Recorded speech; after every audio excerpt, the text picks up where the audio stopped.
कभी सोचा है कि अगर भारत पर कभी ब्रिटिश राज ना हुआ होता तो आज की दुनिया, आज की हकीकत कितनी अलग होती? चलिए आज इसी शक्तिशाली क्या होता अगर को समझने की कोशिश करते हैं। ये सिर्फ एक सवाल नहीं है, ये एक ऐसा सवाल है जो मॉडर्न हिस्ट्री और आज के वर्ल्ड ऑर्डर की, आप कह सकते हैं, पूरी की पूरी बुनियाद को चैलेंज करता है। तो चलिए इस वैकल्पिक हकीकत को हम 4 हिस्सों में समझेंगे। पहले सोने की चिड़िया, फिर वो सभ्यता की लूट, उसके बाद एक ऐसी हकीकत जहां भारत गुलाम नहीं हुआ, और आखिर में वो $30 ट्रिलियन का चौंकाने वाला जवाब। सबसे पहले चलिए थोड़ा समय में पीछे चलते हैं और उस भारत को देखते हैं जिसे सोने की चिड़िया के नाम से जाना जाता था। एक ऐसी जमीन जिसके पास दौलत भी थी और ज्ञान भी, और दोनों का कोई मुकाबला नहीं था। इकोनॉमिकली भारत एक पावर हाउस था। जरा इस नंबर पे गौर कीजिए।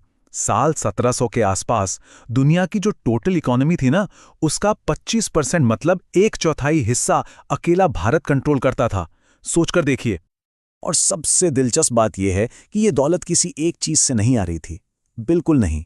भारत उस वक्त कपड़ा, लोहा, मसाले और मेटलर्जी जैसी कई अहम इंडस्ट्रीज में ग्लोबल लीडर था। लेकिन जैसा हमने कहा, बात सिर्फ पैसे की नहीं थी। भारत उस वक्त दुनिया की इंटेलेक्चुअल कैपिटल भी था। तक्षशिला, नालंदा, ये सिर्फ यूनिवर्सिटीज नहीं थीं, ये ऐसी जगहें थीं जहां दुनिया भर से बेहतरीन दिमाग सीखने आते थे। तो फिर इतनी अमीर, इतनी ज्ञानी सभ्यता का हुआ क्या?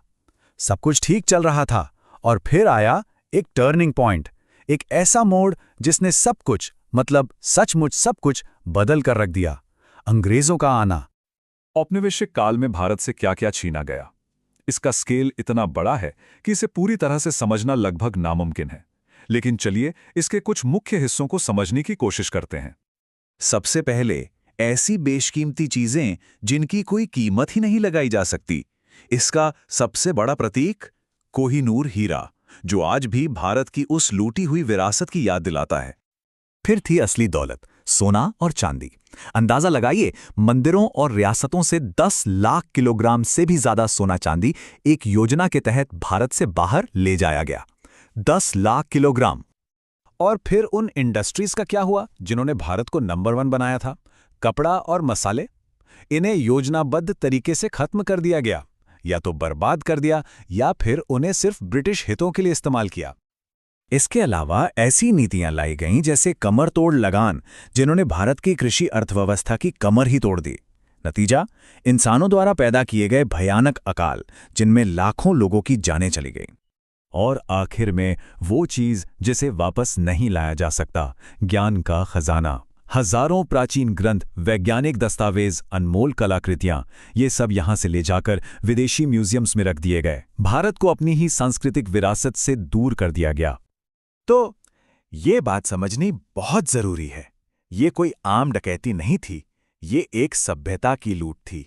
एक पूरी सभ्यता की योजनाबद्ध लूट, जिसका असर हम आज तक महसूस करते हैं।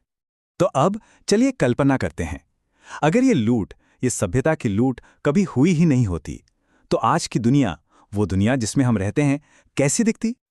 सोच के देखिए, आज ग्लोबल भाषा अंग्रेजी है, लेकिन उस वैकल्पिक हकीकत में शायद संस्कृत या कोई और भारतीय भाषा दुनिया की भाषा होती।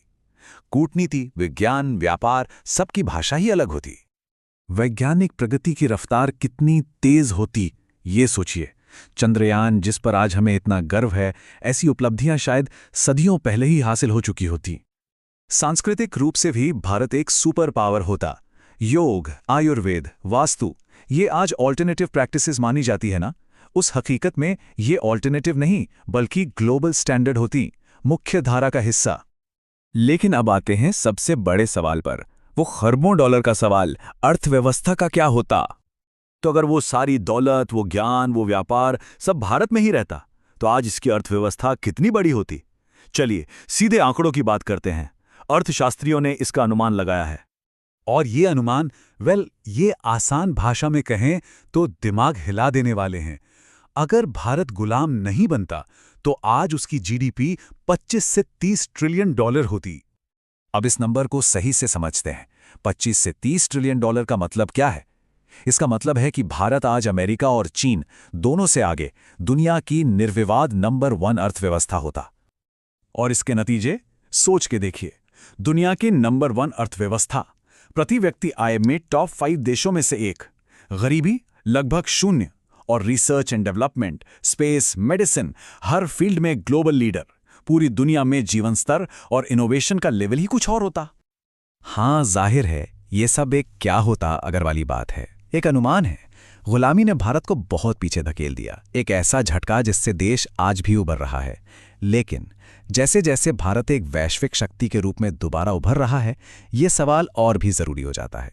तो आखिर में बस एक सोच, अगर भारत कभी गुलाम नहीं बनता तो आज की दुनिया में वो एक चीज क्या होती जो सबसे अलग होती?